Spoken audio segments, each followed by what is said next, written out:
তো ৰাইজ ভাষাটো নাই আৰু একো ক'বা মানে কিনো কম আৰু এনে চব দুখত ভাগি পৰি আছে। তো তাৰে মাজতে আমি জুবিন দা যিহেতু এইটো বাস্তৱ একদম সত্য মানে চিৰ বাস্তৱ এইটোৱে কথা যে জুবিন দা আমাৰ মাজত নাই। তো তাৰ কাৰণে আমি তেখেত যাতে য'তে থাকে ভালে থাকে তাৰ কাৰণে শেষ শ্ৰদ্ধাঞ্জলি এটা জনোৱাৰ কাৰণে আমাৰ মানে যি বিহু দল আছিল আৰু মিলনজ্যোতি বিহু দল তাৰ ফালৰ পৰা এইটো মানে আয়োজন কৰিছোঁ। আৰু তেখেতে লিখি থৈ যোৱা গানসমূহত তেখেতক আমি জীয়াই ৰাখিব লাগিব। তাৰ কাৰণে অলপ গান চানো বঢ়িয়াকৈ বজাই থৈ দিম। ইফালে আছে আমাৰ দাদাহঁত আছে, ইফালে প্ৰাঞ্জল আছে। তো কিবা কবি প্ৰাঞ্জল ভাষা আছে। মিলনজ্যোতি বিহু দল সমূহ সদস্য আৰু আমাৰ লগত উপস্থিত আছে আমাৰ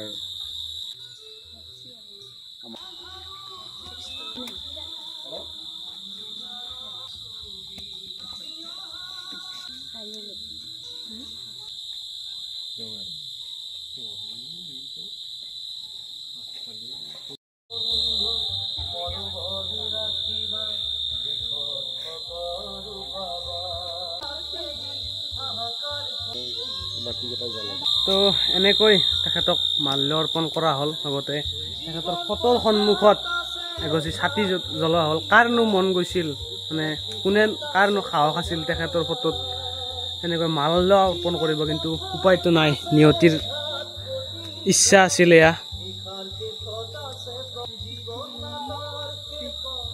আৰু এনেকৈ সকলোৱে তেখেতক শেষ শ্ৰদ্ধাঞ্জলি মানে আমি জনাই আছোঁ।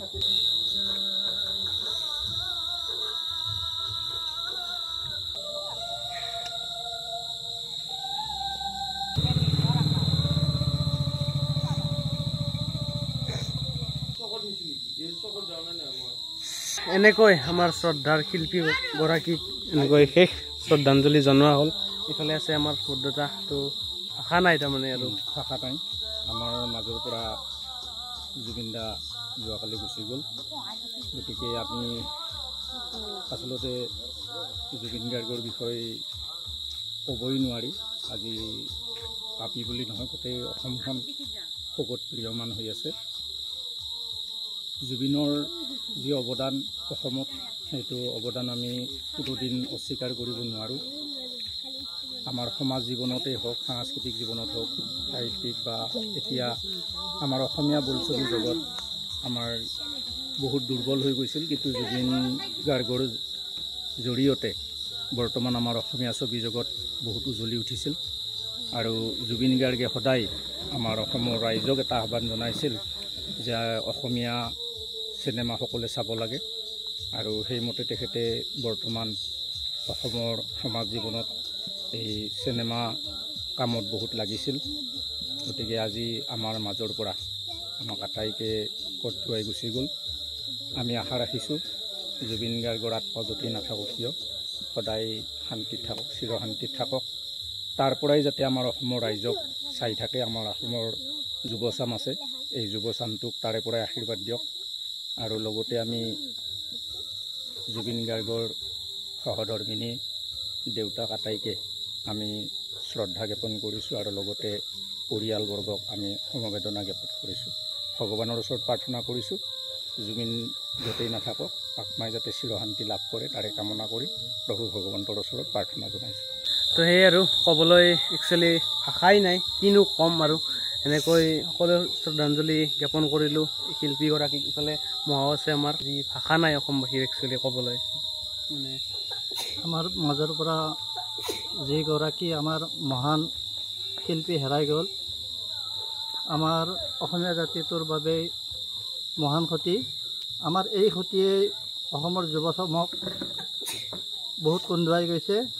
জুবিন দাৰ আত্মা য'তেই নাথাকক, তেখেতে তাৰ পৰাই আমাৰ অসমৰ যুৱচামক সৎ ভৱিষ্যতৰ আশীৰ্বাদ দি তেওঁৰ দৰে যাতে এই যুৱচাম হ'ব পাৰে আৰু যুৱচামক আশীৰ্বাদ কৰক। তেখেতৰ ঘৰৰ আটাইলৈ সমবেদনা জ্ঞাপন কৰিছোঁ। এতিয়া হৈছে আৰু সকলোৱে মিলি আমি সকলোৱে এটা সেৱা লওঁ আৰু তেখেতৰ আগত। সঁচাকৈ আজি ক'বৰ একো ভাষা নাই, মানে শব্দ হীন অসম হৈ আছে বৰ্তমান মানে মই এনে ভিডিঅ'টো বনাইছোঁ কিন্তু কম কি মানে বেলেগ ক'ব তেখেত কোন হয় তেখেত এইটো আৰু বেলেগকৈ ক'ব লগাটো মই নহয় হয়নে নহয় তো এতিয়া আৰু আমাৰ যুৱচামে আমাৰ চুপাৰটো যিহেতু যুৱচাম আছে বা চেংৰা চলিখিনি আছে মিলি কেনে আমাৰ 3 চকটোতে তাতে আয়োজন কৰিছে তাতে ৱাল আছে সংঘৰ ইফালে তাতে চব চাকি বন্তি লগাম সুন্দৰকৈ শেষ শ্ৰদ্ধাঞ্জলি তেখেতক আমি জনাম আৰু বাকী ইফালে চাব পাৰে ৰাস্তাই ৰাস্তাই চব বন্তি প্ৰজ্বলন হৈছে আমাৰ চুপাত তো সকলোৱে ঘৰে ঘৰে তো সকলোৰে এয়া আমাৰ জুবিন দাৰ প্ৰতি থকা শ্ৰদ্ধা তো সকলোৱে কিমান ভাল পায় তো এতিয়া আৰু আমাৰ এই সংঘৰ্ষক আহি পাইছোঁ আৰু ইয়াতো এইফালে এইবিলাক ছাতিৰ পূৰা যোগাৰ কৰা হৈছে এই ৱালত পূৰা লগোৱা প্ৰথমতে ভিতৰত আয়োজন কৰিছে মেইন শ্ৰদ্ধাঞ্জলি তেখেতক শেষ মানে কি ক'ম আৰু ভাষা নাই